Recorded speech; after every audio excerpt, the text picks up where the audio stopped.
Hello friends, welcome to my channel. मेरे channel में आप लोगों का बहुत बहुत स्वागत है। आशा करती हूँ आप लोग बहुत अच्छे से होंगे, बहुत मज़े में होंगे, बहुत खुश होंगे, स्वस्थ होंगे।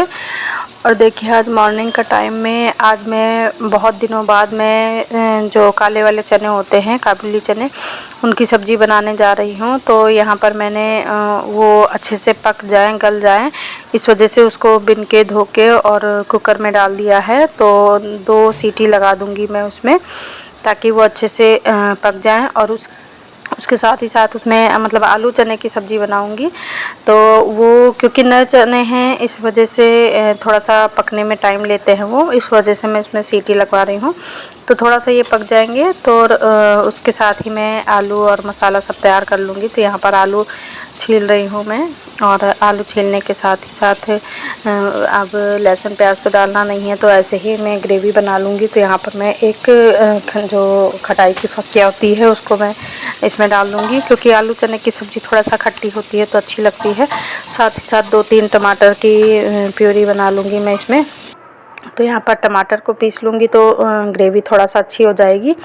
और साथ ही साथ जो नॉर्मल सूखे मसाले होते हैं वो भी डाल दूँगी, और उसी के साथ जो सब्ज़ी मसाले के पाउच आते हैं तो वो भी डाल दूँगी। फ़िलहाल मैंने सावन भर के लिए का मतलब पाउच मंगा लिए हैं। बीच बीच में मैं उनको मंगा लेती हूँ, जैसे कुछ अच्छे मसालेदार सब्जियां बनानी होती हैं तो वो मसाला मैं डाल देती हूँ ना। उन मसालों का थोड़ा सा टेस्ट ही अलग होता है। तो इस टाइम अब पूरे महीने मैंने सारी सब्जियां जो बनाई हैं, सब कुछ बनाया है, तो इसी तरह के रेडीमेड मसालों से बनाया है। और जो नॉर्मल मसाले हैं वो तो डालती ही हूँ। वैसे बहुत ज़्यादा मसाले खाए भी नहीं जाते हैं, पर ये आलू चने की सब्ज़ी ना मैं बहुत सालों बाद बना रही हूँ, क्योंकि मेरे घर में कोई पसंद नहीं करता है, पर मेरा मन हुआ तो इस वजह से मैं ये सब्ज़ी बना रही हूँ। तो देखिए, मेरा आलू कट गया है और मसाला भी मैंने पीस लिया है। और अब चना पक जाए तो फिर उसके बाद मैं सब्ज़ी छौंकूँगी। तब तक के लिए मैं अभी पहले तो इसमें सीटी लगा लूँ, क्योंकि चने थोड़े हैं तो इस सीटी आने में थोड़ा सा प्रॉब्लम कर रहा है। और साथ ही साथ अभी आटा भी लगा के रख लूँगी। तो आज मैंने बहुत दिन बाद साड़ी पहनी है, तो थोड़ी देर तो ठीक था, और उसके बाद अब काम करने में ना बहुत उलझन हो रही है। जिस चीज़ की आदत छूट जाती है तो उसको पहनने में या करने में बहुत ही ज़्यादा परेशानी होती है। तो यहाँ पर साड़ी पहन तो ली है, बहुत दिन से मेरा मन हो रहा था। तो हर मंडे को भी व्रत रहता था, तो सोचती थी लावा साड़ी पहन लेती हूँ, पर गर्मी की वजह से नहीं। अभी 2-3 दिन से मौसम ठंडा था, पर आज मैंने साड़ी पहन ली है तो आज बहुत गर्मी हो गई है। मतलब धूप भी, बादल वाली धूप है, तो उसमें ना काफ़ी गर्मी लग रही है। तो आप समझ सकते हैं कि जब आदत छूट जाती है, किसी चीज़ की हैबिट नहीं होती है, तो फिर बहुत ज़्यादा उलझन होती है। अब देखते हैं कि मैं इसको कितनी देर झेल पाऊँगी। पूरा दिन मैं इसको पहन पाऊँगी या फिर मुझे चेंज करना पड़ेगा। फ़िलहाल तो अब मैं सोच के रखी हूँ कि मैं आज पूरा दिन ये पहन के रखूँगी, और मुझे ये पहनना ही है। मतलब अगर हम किसी चीज़ की हैबिट छोड़ देते ना, तो फिर इतनी प्रॉब्लम हो जाती है बहुत ज़्यादा।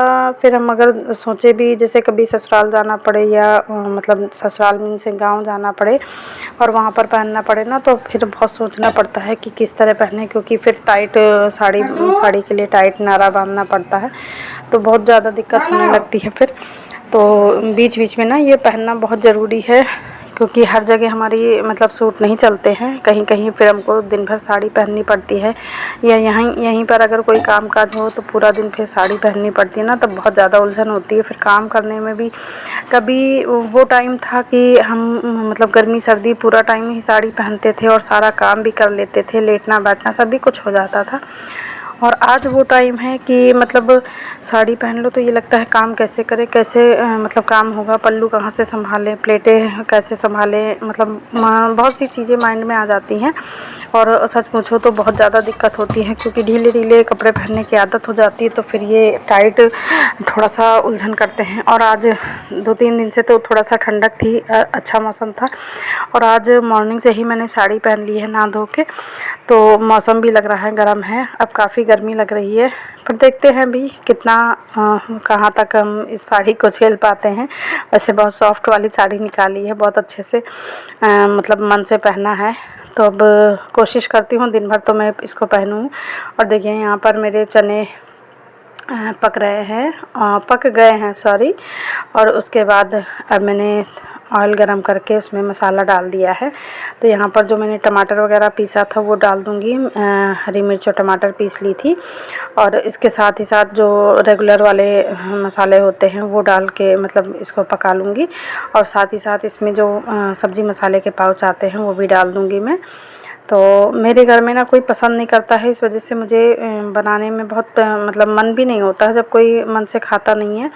पर अब कई साल हो गए थे तो मेरा मन हुआ तो मैंने इसलिए इस सब्ज़ी को बना लिया। वैसे मुझे तो बहुत ज़्यादा पर्सनली बहुत ज़्यादा पसंद है, और इसमें मुझे टमाटर नहीं, इसमें अगर खटाई पड़ती है तो बहुत ही अच्छा लगता है। और वो आम की जो सूखी वाली खटाई होती है उसको अगर डालो तो इसका टेस्ट बहुत ही अच्छा आता है। तो यहाँ पर देखिए चने को भी चेक करते हैं, काफ़ी अच्छे से पक गया है। और एक साइड मसाला मेरा पक रहा है, तब तक मैं मतलब आटा मैंने पहले ही लगा लिया है, और अब एक साइड में रोटियां सेक लूँगी। और क्योंकि ऑफिस का भी टाइम हो रहा है तो यहाँ पर देखिए चावल वगैरह पहले ही बन गया था मेरा, और अब मैं जा रही हूँ रोटियां सेकने। तो साथ ही साथ इसमें मसाला भी पकाती रहूँगी। और जैसे ही मैं तेल में मसाला डालती हूँ ना तो फिर मैं मतलब अगर ढकने लायक है, जैसे मतलब पकड़ने वाला कोई ढक्कन है इसके, तो मैं इसको ढक देती हूँ। क्योंकि जैसे ही आप तेल में मसाले डालो ना, या टमाटर प्याज कुछ भी डालो, तो जो भाप निकलती है तेल वाली, चिपचिपा सा पूरा किचन मेरा ख़राब हो जाता है। और किचन में आप देख ही सकते हैं, तो किचन के ऊपर तो पूरा ऑयल जमा हुआ है। इसको तो चाहे जितना साफ़ कर लो, अगर हम साफ़ करके पेंट भी कर देना तो बस 1 महीने साफ़ रहता है, फिर वैसे ही हो जाता है वो। तो पूरी कोशिश करती हूँ कि अगर जैसे कढ़ाई वगैरह में जल्दी से ढक्कन डालते नहीं बनता है, पर कोशिश फिर भी करती हूँ कि मतलब जैसे ही तेल में मसाला डालूँ तो वैसे ही ढक दूँ, तो इसकी जो भाप उड़ती है, चिकनाई उड़ती है, तो वो सब इसी के अंदर रह जाए। तो हर बार पॉसिबल नहीं हो पाता है, पर कोशिश मेरी पूरी यही रहती है कि जो मसाला डालने में तेल उड़ता है ये बहुत ज़्यादा ना फैले, क्योंकि इससे फिर ऊपर के डिब्बे उब्बे हम सारे बर्तन वगैरह सभी मतलब चिपचिपे से हो जाते हैं, तो बहुत ख़राब लगता है। और अब देखिए मसाला पक रहा है, साथ ही साथ अच्छे से इसमें चना और आलू डाल के फिर से इसको थोड़ा सा पका लूँगी। और आलू पकाने के लिए एक थोड़ी सी सीटी लगवा दूँगी तो आलू भी अच्छे से पक जाएगा, और चना तो ऑलरेडी पका हुआ है। और अगर मैं इनको मतलब उबालती ना तो फिर चने की वजह से आलू बिल्कुल भरता हो जाता, बिल्कुल गल जाता, तो वो भी अच्छे नहीं लगते हैं। और देखिए यहाँ 2 सीटी में चने बहुत अच्छे से पक गए हैं, तो मतलब गले भी नहीं हैं अभी, पर हाथ लगा के देखती हूँ तो देखिए बिल्कुल आराम से सॉफ्ट हो गए हैं। तो अभी एक सीटी लग जाएगी तो ये और अच्छे से मिक्स हो जाएंगे। और अगर इसमें लहसुन प्याज के साथ बनाना होता तो ये और टेस्टी लगती। वैसे ये मुझे तो पर्सनली बहुत पसंद है। तो यहाँ पर देखिए मेरी सब्ज़ी बस एक सीटी की कमी है तो कंप्लीट हो जाएगी। और अभी जल्दी जल्दी सुबह साफ़ सफाई करके मैं और नहा धो के किचन में आ गई हूँ। तो इस वजह से अभी मैंने ब्रेकफ़ास्ट कुछ नहीं बनाया है, क्योंकि पहले ऑफ़िस का टाइम हो रहा है, पहले उनको बना दूँ, उनके लिए टिफ़िन वगैरह सब बना दूँ, और उसके बाद फिर हम माँ बेटे ब्रेकफ़ास्ट करेंगे। तो फिर बाद में देखते हैं कि हमें मतलब क्या बनाना है, क्या करना है ब्रेकफ़ास्ट के लिए। फ़िलहाल तो अभी देर हो रही है, पहले तो मैं रोटियां सेक दूँ ऑफ़िस के लिए, और हस्बैंड जी भी आ गए हैं खाने के लिए, तो फटाफट से रोटियां सेकती जाऊँ और फिर उनको खाना दे दूँगी, मतलब ब्रेकफ़ास्ट दे दूँगी उनको।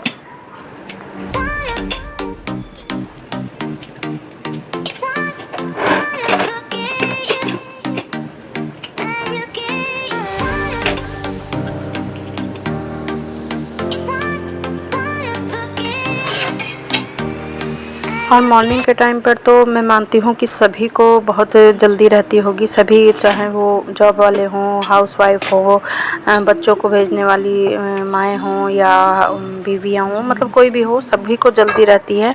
पर मतलब जब हम सुबह मॉर्निंग में जल्दी अगर हम सोचें कि ऑफ़िस भेजने से पहले साफ़ सफाई कर लें और उसके बाद नहा धो के आराम से हम खाना बनाएं, तब तो उस दिन तो सच पूछिए इतनी ज़्यादा अर्जेंट हो जाता है, इतनी ज़्यादा जल्दी हो जाती है कि मतलब पूरा मतलब मॉर्निंग में जब से हम उठते हैं तब से लेकर और जब तक हस्बैंड और बच्चे ऑफ़िस स्कूल नहीं चले जाते हैं तब तक तो इतनी भड़बड़ रहती है, इतनी ज़्यादा मेहनत करनी पड़ जाती है। मतलब ये समझिए कि जो कहावत है ना कि बस एक पैर पे खड़े रहते हैं, तो हमारा वही हाल होता है। तो वैसे तो काफ़ी टाइम हो जाता है, मतलब बीच बीच में मैं मॉर्निंग में नहा लेती हूँ, और कभी कभी मैं फिर जब मैं ज़्यादा काम करना होता है, मुझे साफ़ सफाई अच्छे से करनी होती है, तब फिर मैं लेट नहाती हूँ। मतलब उनको भेजने के बाद सारी साफ़ सफाई दोबारा से सब अच्छे से करने के बाद तब फिर नहाती हूँ। और कभी कभी मेरा मन होता है ना कि क्योंकि बाद में नहाओ ना तो फिर बहुत ज़्यादा टाइम हो जाता है, तो बड़ी उलझन होने लगती है। और बीच बीच में मतलब जैसे खाली झाड़ू पोछा ही करना है, बहुत ज़्यादा क्लीनिंग नहीं करनी है, तो फिर मैं जल्दी उठ के फिर सुबह मॉर्निंग में साफ़ सफाई करके और तब नहा लेती हूँ। मतलब ये डिपेंड करता है कि मेरे पास मतलब उस दिन करने के लिए कैसा काम है, मतलब ज़्यादा काम है या कम है, तो उसी पर डिपेंड करता है। और देखिए मेरी सब्ज़ी भी बनकर तैयार हो गई है, और इसमें मैंने मतलब गरम मसाला थोड़ा सा और डाल दिया है। और क्योंकि हस्बैंड तो इस सब्ज़ी को पसंद नहीं करते हैं, पर फिर भी देना है तो थोड़ा सा मसाला वसाला अच्छे से डालना बनता है। और अब उनको भेजने के बाद आ रही है बारी ब्रेकफास्ट की, क्योंकि अब बेटे को भी भूख लगी है और मुझे भी। तो यहाँ पर हम बनाने जा रहे हैं आलू का पराठा, पर ये दूसरी तरीके से मैं आलू के पराठे बनाऊंगी। इसमें देखिए नीचे मैंने आलू मैश करके 2 डाले हुए हैं, 2 आलू मैंने उबाल दिए थे वही चने के साथ ही, और आलू मैश कर दिया है। इसके ऊपर मैंने मतलब करीब 3-4 रोटी का आटा डाल दिया है, और उसके ऊपर मैंने थोड़ी सी हल्दी डाल दी है कलर के लिए, और थोड़ा सा जीरा पाउडर, गरम मसाला और नमक मिर्च डाली हुई है। और हरा धनिया वगैरह था नहीं मेरे पास, तो इस वजह से मैंने नहीं डाला है।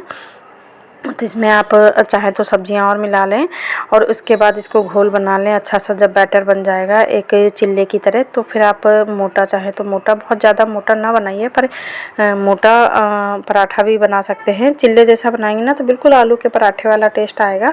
हाँ, पर वो बेलने भरने वाले वो दूसरे होते हैं पराठे, मतलब उनका टेस्ट अलग होता है। और ये इतना सॉफ्ट बनता है कि जिनके जो बड़े बुजुर्ग हैं, जिनके दांत वाँत भी नहीं हैं, वो भी बड़े आराम से खा लेंगे। और जैसे कि मेरे बेटे को कुरकुरी चीज़ें पसंद है, मैंने अपने लिए तो थोड़ा सा मोटा बनाया है, पर बेटे के लिए बाद में पतले पतले बनाऊंगी। तो बिल्कुल जैसे आलू का चिल्ला समझ लीजिए आप, इस तरह का मतलब बन जाएगा।